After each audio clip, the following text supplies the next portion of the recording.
dyan nagsisipagsabi ng success. Tangina, pag tayong dalawa nagkita tayo sa impyerno, sasakin ko talaga yung mukha mo pinakan. Pa-success ka pa nung buhay tayo parehas. Tapos ngayon, parehas na nilalamoy sa impyerno. Ano ka? Ang buhay ng tao hindi sa kasaganaan ng mga bagay na tinatangkilik niya. May mga tao, akala mo lang successful. Bakit? Sobrang daming pera. Pero yung dami ng pera, it doesn't equate to success. Hindi equivalent nung dami ng pera mo success.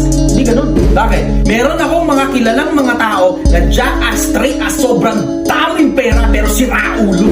Marami akong kilalang ganyan. Marami ka lang pera pero hindi ibig sabihin ng successful ka. Hindi ang ibig sabihin ng pagkakaroon ng maraming pera automatic success. Tignan mo, pinakamagandang halimbawa, akala nung iba, money, power, fame, success. Tangina hindi. Tignan mo yung mga politiko. They have money, they have power, they have fame. Kilala sila, regular pa sila sa TV. Pero successful ba? Sa definition nila, successful sila. Pero karamihan dyan sa mga politiko nila, maglalamoy sa impyerno eh. Alam mo, the sooner na sabihin mo sa sarili mong successful ka na, the sooner na wala ka na mararating. Hanggang jump ka na lang. Hanggang sa dulo, mananatili pa rin akong sumasagot ng mga tanong. Mananatili akong hindi interesado sa politika. Mananatili akong hindi interesado sa pera. Mananatili akong hindi interesado sa kasikatan, sa kayamanan, sa kapangyarihan, sa katanyagan.